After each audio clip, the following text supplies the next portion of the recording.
Good morning, students. This is chapter 16 of SSG, class 7th. Akbar से पहले का भारत। दिल्ली सल्तनत का पतन तुगलक वंश के शासन के समय आरंभ हो गया था। भारत पर 1526 ईस्वी में बाबर के आक्रमण के समय इब्राहिम लोदी का शासन था। दिल्ली सल्तनत लगभग समाप्ति पर थी। उसके अधीन अनेक राज्य स्वतंत्र हो गए थे और वे आपस में लड़ते रहते थे। कोई भी ऐसा शक्तिशाली राज्य न था जो सबको एकत्रित करके विदेशी आक्रमणकारियों का सामना करे। मुगलों ने भारत में एक साम्राज्य स्थापित किया जो 2 सदियों से भी अधिक समय तक कायम रहा। यह काल शांति व समृद्धि का था। इस समय देश सांस्कृतिक रूप से विकसित हुआ। मुस्लिम और हिंदू संस्कृति की अंतःक्रिया से एक नई हिंदू मुस्लिम संस्कृति का उदय हुआ। भारत की शांति तथा समृद्धि ने अनेक यूरोपीय देशों को यहाँ व्यापार करने के लिए प्रोत्साहित किया। ठीक है, तो बेटा ये जो मुगलों का काल था ये कैसा था? शांति का और समृद्धि का। इन्होंने हिंदू और मुसलमान दोनों को एक करके और अपनी नई संस्कृति का उदय किया। आरंभिक मुगल। सन 1526 में जहीर उद्दीन मोहम्मद बाबर ने पानीपत के प्रथम युद्ध में इब्राहिम लोदी को पराजित किया तथा भारत में मुगल साम्राज्य की स्थापना की। मुगल मध्य एशिया के 2 महान शासकों के वंशज थे। ये वे माता की ओर से चंगेज खान एवं पिता की ओर तैमूर के वंशज थे।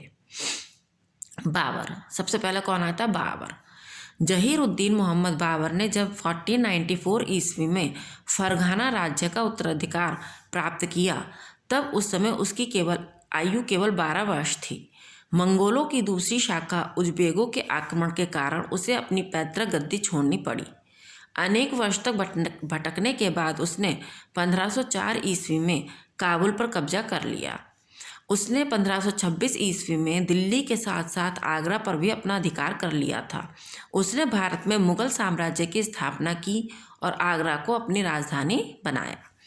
इब्राहिम लोदी को हराने के बाद बाबर ने जैसे ही भारत का सिंहासन संभाला उसे अनेक कठिनाइयों का सामना करना पड़ा।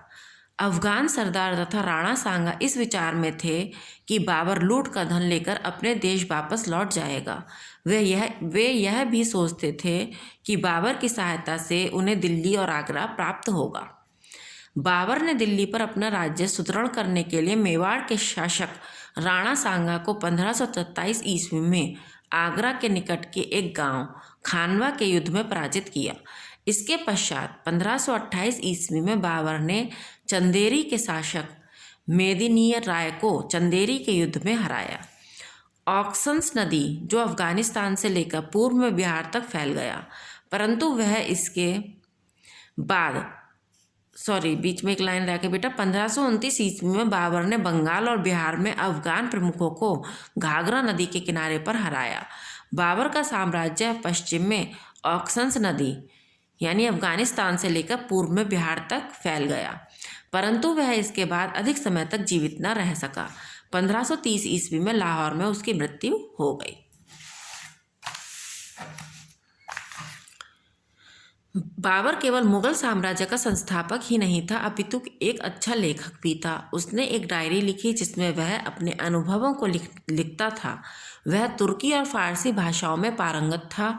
उसने अपने अनुभवों पर आधारित अपनी आत्मकथा लिखी जिसे तुजुक ए बाबरी या बाबरनामा कहते हैं।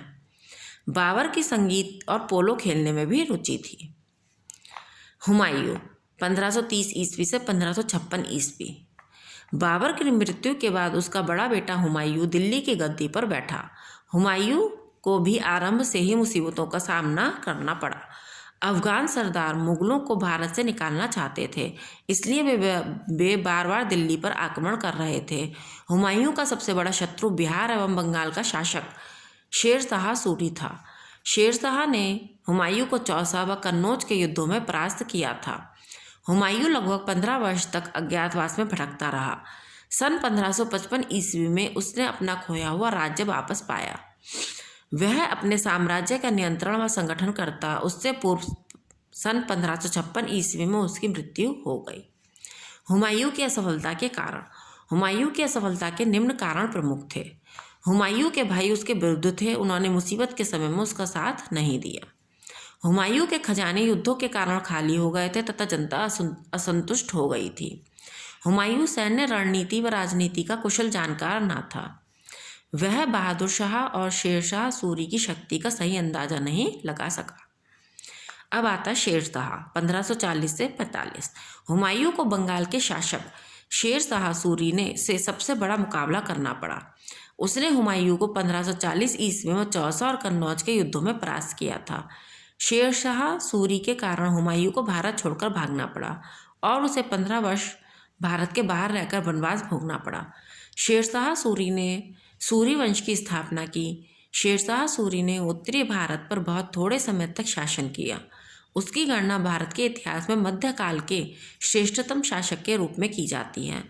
शेरशाह सूरी का शासन प्रबंध उच्च कोटि का था। बाद में अकबर ने भी उसी का अनुपालन किया। उसने न्याय व्यवस्था और मुद्रा के क्षेत्र में समानता लागू की। उसके काल के चांदी के सिक्के रुपी कहलाते थे।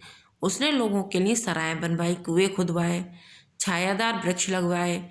उसके द्वारा सबसे महत्वपूर्ण कार्य ग्रांड ट्रंक रोड का पुनः निर्माण था, जो मौर्य काल में बनवाई गई थी। बिहार में सासाराम में उसने अपने लिए मकबरा बनवाया। उसने दिल्ली में शेरगढ़ तथा पंजाब में रोहतक नाम के नए नगर बसाए। शेरशाह सूरी एक योग्य शासक था। दक्षिण भारत के राज्य।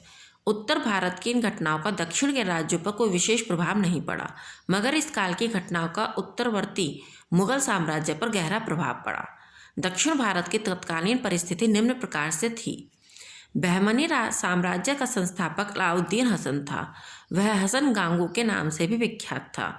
उसका नाम उसके गुरु गांगू के नाम पर पड़ा था, जो कि एक ब्राह्मण था। वह 1347 ईस्वी में राजा बना और उसको अलाउद्दीन बहमन शाह की उपाधि दी गई। उसने बहमन वंश की नींव डाली। बहमनी साम्राज्य लगभग 180 वर्ष 1347 ईस्वी से 1527 ईस्वी तक रहा। इसकी एक के बाद दूसरी गुलबर्गा तथा बदर दो राजधानियां बनी। फिरोज शाह बहमनी एवं महमूद गवन इस साम्राज्य के शक्तिशाली एवं महान शासक थे। महमूद गवन की मृत्यु के पश्चात शासन कमजोर होता गया। परिणामस्वरूप बहमनी राज्य 5 नए राज्यों में विभाजित हो गया था।